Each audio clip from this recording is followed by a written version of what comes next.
Bien, eh, ¿qué tal, doctora? Mi nombre es Alex Arturo López, soy estudiante de la carrera de Ingeniería Agroindustrial y estoy cursando ahorita la clase de Bioquímica de Alimentos, dentro de la cual tenemos nuestra primera asignación que es sobre una videoexposición acerca del agua, de la cual pues comenzaré a hablarle dentro de poco.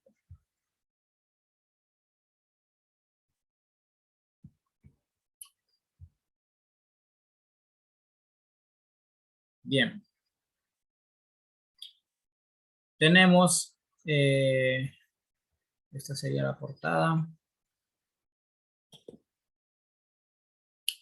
Ahora,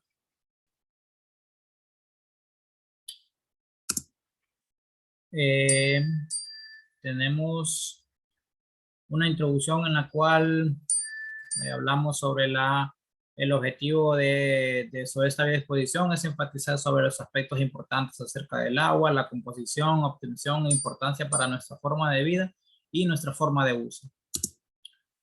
Ahora, hablemos sobre lo que son las fuentes de agua para el ser humano. Las fuentes más importantes es la ingesta de líquidos, pero también se adquiere de diferentes alimentos, entre los cuales podemos encontrar los vegetales abundantes en agua. Entre estos alimentos podemos encontrar la leche, que tiene un porcentaje de 87, que tiene de agua este alimento. También tenemos los huevos, que tienen un 74% de agua. Y tenemos, por último, el pan, que tiene aproximadamente un 40% de agua, que es de los alimentos más comunes que consumimos en nuestro día a día y de los cuales tienen la menor cantidad de agua. Otra fuente de menor importancia, pero no podemos dejarla atrás, es la que se origina en el propio cuerpo debido a reacciones metabólicas. Mediante la oxidación de una molécula de glucosa genera 6 de H2O, o sea, de agua, que equivalen a 0.6 gramos por gramos de monosacárido. Y ahí lo tenemos representado de esa forma. Ahora, además de los hidratos de carbono, también se obtienen 1.1 gramos y 0.4 gramos de agua por gramo de lípido y de proteínas, respectivamente. Una dieta cuya oxidación de glucosa y lípidos produzca 2000 kilocalorías por día generará 300 mililitros de agua aproximadamente.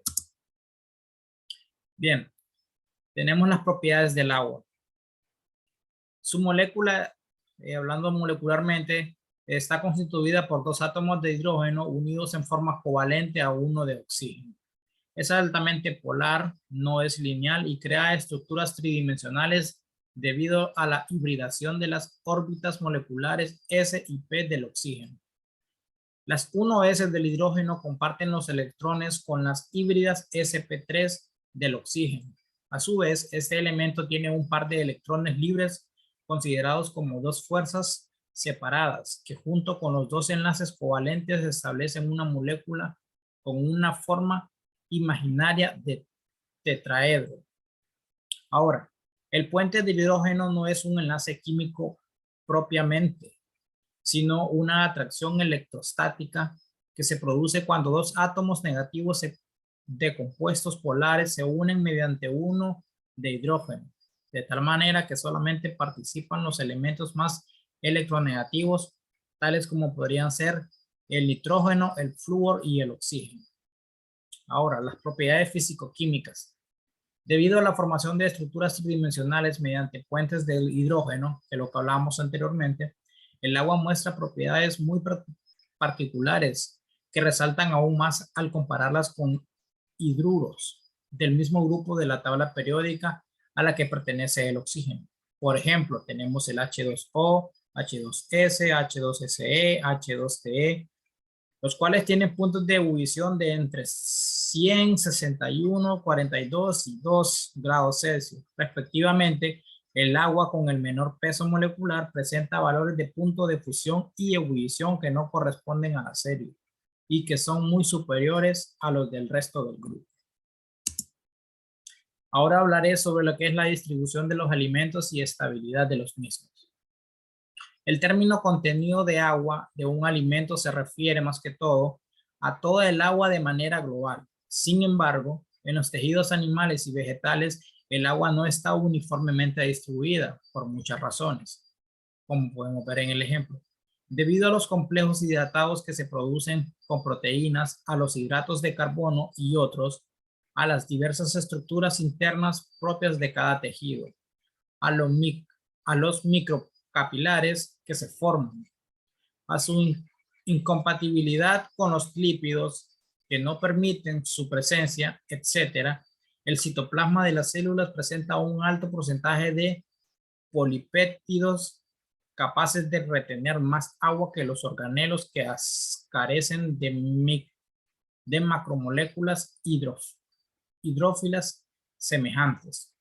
Ahora, los diversos métodos de conservación se basan en el control de una o más de las variables que influyen en la estabilidad, es decir, actividad del agua, temperatura, pH, disponibilidad de nutrientes y de reactivos.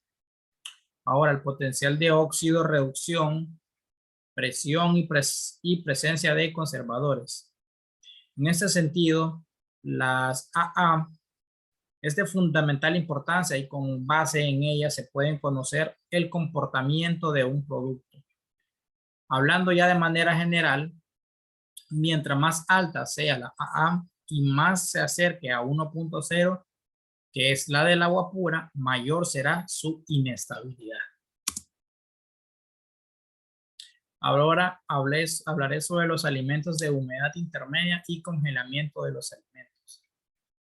Los alimentos de humedad intermedia tienen una larga vida de anaquel y no necesitan de rehidratación o de enfriamiento para conservarse, por lo que son adecuados para zonas y países en donde la refrigeración no existe o es muy costosa. Ahora, no todo el agua de un producto tiene las mismas propiedades físico-químicas y eso se puede comprobar fácilmente porque las diversas temperaturas de congelamiento que se observan. En general, un alimento se congela a 20 grados Celsius aproximadamente, pero aún cuando el alimento está a esas condiciones, una fracción del agua permanece líquida y requiere de unas temperaturas más bajas, por ejemplo, 40 grados Celsius, para que de esta forma pueda solidificar completamente. Y por último, hablaré sobre el agua en la industria alimentaria. El agua en la industria alimentaria tiene la influencia de la actividad del agua en varias de las reacciones químicas y enzimáticas que ocurren en los alimentos, como oscurecimientos, rancidez, etcétera, así como el crecimiento de hongos, levaduras y bacterias. También lo podríamos encontrar al momento de hacer procesamientos de productos, ya sea para envasados, para desinfección de alimentos, para bajar cargas bacterianas. Para todo esto es muy necesario este líquido del agua y para lo cual pues es de mucha importancia. Bien, esto sería todo de mi parte. Espero sea de su agrado y muchas gracias.